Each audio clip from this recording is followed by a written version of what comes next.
Welcome back to That's Life with John Carver. This is episode number 255.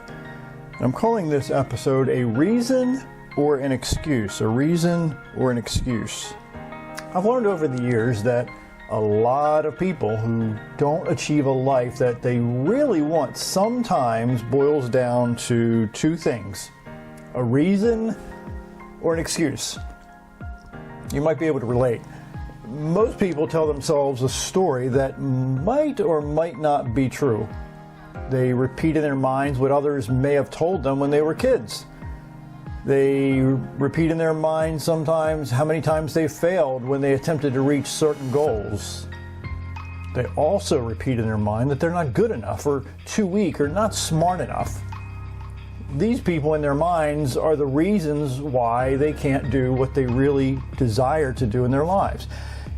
In my situation as a kid and well into adulthood, I had a really bad stutter. I told myself that my life would be resigned to silence because I couldn't handle any more people laughing at me when I spoke to anyone. I decided as a young teenager that my life would only go so far and no farther. I knew I'd never marry because who would ever want to marry a guy who stuttered so horribly? But one day in 1987, I met a young lady who would become my wife.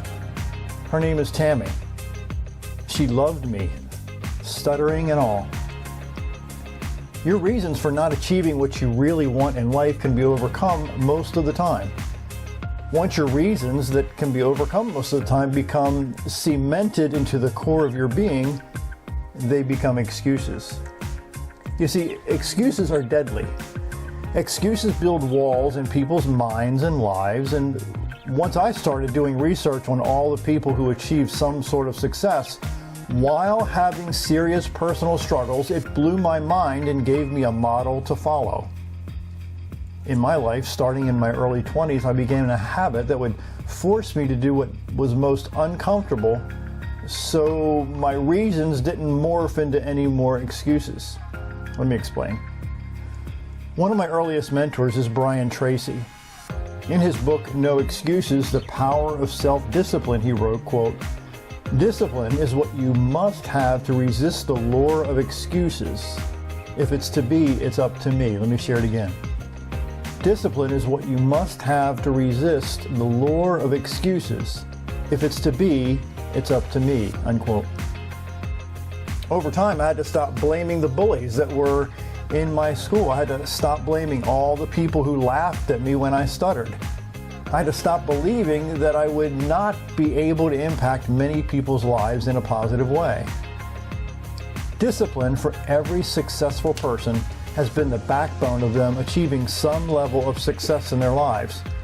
It was author Elbert Hubbard years ago who wrote, quote, "Self-discipline is the ability to do what you should do when you should do it, whether you feel like it or not." Again, self-discipline is the ability to do what you should do when you should do it, whether you feel like it or not, unquote.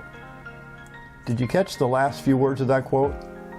Whether you feel like it or not? This concept transformed my life. Once I created non-negotiable habits that pushed me through my reasons and excuses, everything changed for the better.